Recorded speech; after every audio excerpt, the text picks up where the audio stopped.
THRÁIN II was a dwarf, king of Durin's folk for 60 years, father of Thorin II Oakenshield, and the son of King Thror, which means he was a direct descendant of Durin the Deathless.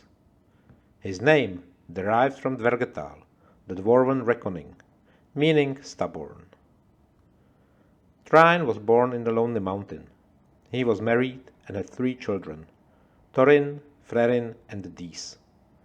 When the dragon Smaug descended on the mountain, desolating the kingdom and claiming its treasures, THRÁIN, with his father, fled Erebor via the secret tunnel.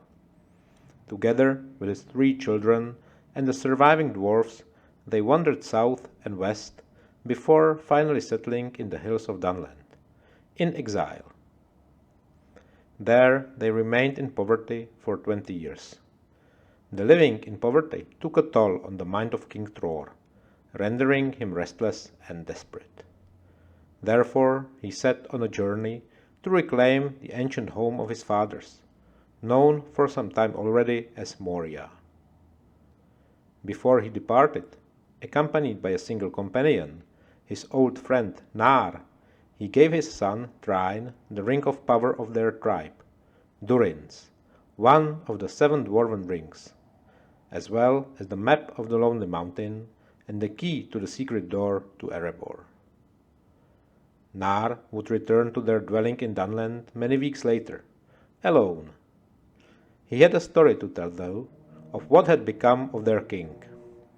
Thror had proudly and carelessly ventured into Moria, via the eastern gate, despite the pleas of Nar not to go inside. But he did not return.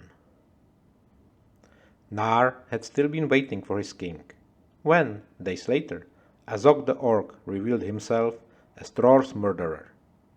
Even worse, Azog has beheaded Thror and carved his own name on Thror's forehead to show the dwarfs that an orc now ruled their ancestral home. Nar, although surrounded by the orcs of Azog, was allowed to leave free in order to deliver this message to THRÁIN and the other dwarfs. When THRÁIN heard Nar's recounting of what had become of his father, and that an orc was ruling their ancestral home, he wept and tore his beard, and then fell silent. For 7 days he sat and said no word. However, on the 7th day he stood up and declared, "This cannot be borne." These words were the beginning of the War of the Dwarfs and Orcs. Filled with righteous anger, THRÁIN sent messengers to deliver the tale to all 4 corners of the world. Messengers were sent to all the houses of the other dwarven fathers. The kings and leaders of the other houses answered to THRÁIN's call for vengeance, as they all saw this atrocious deed committed by Azog to be a profound dishonor to the heir of the eldest of their race. Needless to say, it raised their fury. It took a few years to muster the full might of the dwarfs.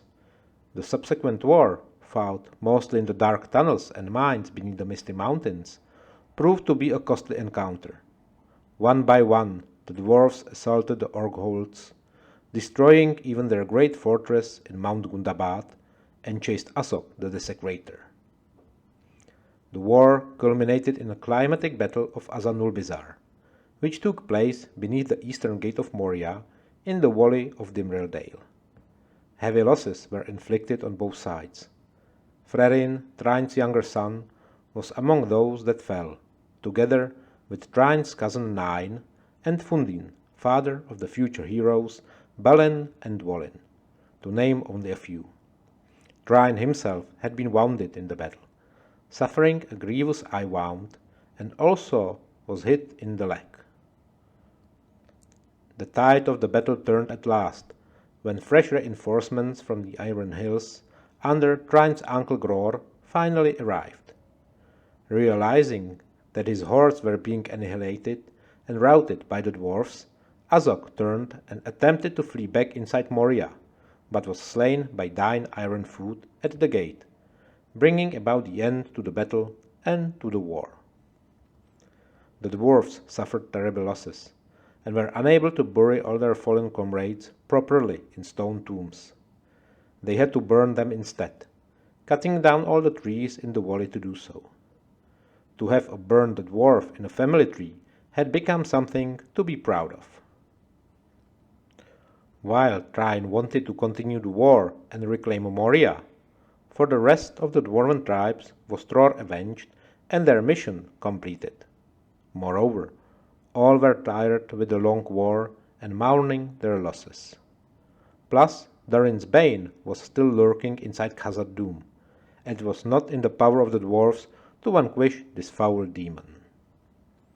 Disappointed with the outcome, Thráin, with the remainder of his people, among them his eldest son, Thorin Oakenshield, returned back to Dunland, where they dwelt for a little while more. Eventually they began wandering Eriador, looking for a new home. They finally settled in Blue Mountains, where they established their new dwelling. In due time they showed signs of prosperity, and their numbers slowly began to increase. In the following 40 years, Thráin was becoming more and more restless, as his father had all those years ago. Fed by the ring of power in his possession, his desire to reclaim the lost kingdom of the Lonely Mountain with its vast treasures grew ever stronger. He finally gathered a group of followers, with Balin and Dwalin being two of them, with which he left Blue Mountains and journeyed into wilderness. At that time, Sauron was already back in Middle-earth, gathering strength in disguise as a necromancer in Dol Guldur, and was searching for the rings of power, mainly his old One Ring. The servants of Sauron, wargs, orcs, and other fell creatures pursued Thráin's company, until one morning in the Eves of Mirkwood, Thráin's companions awoke to find that their king is missing.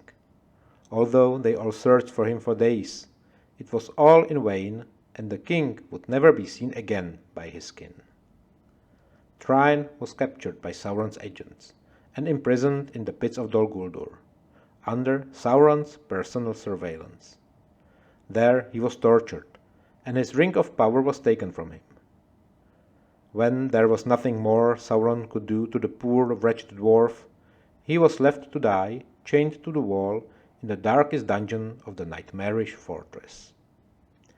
It was there, many, many years after his disappearance, where Gandalf the Grey came upon him, without knowing who he was, while secretly exploring Dol Guldur, when he unsuccessfully searched for Thráin in Moria and elsewhere all those years ago. Thráin appeared so diminished that he had forgotten almost everything, including his own name. But he remembered the map and the key made by his father Thror. Gandalf was given both against the promise to deliver them to their true heir. Unfortunately, Thráin could not confirm who this dwarven heir was in fact, due to his loss of memory. Receiving this promise from Gandalf, Thráin, the king of Durin's folk, died.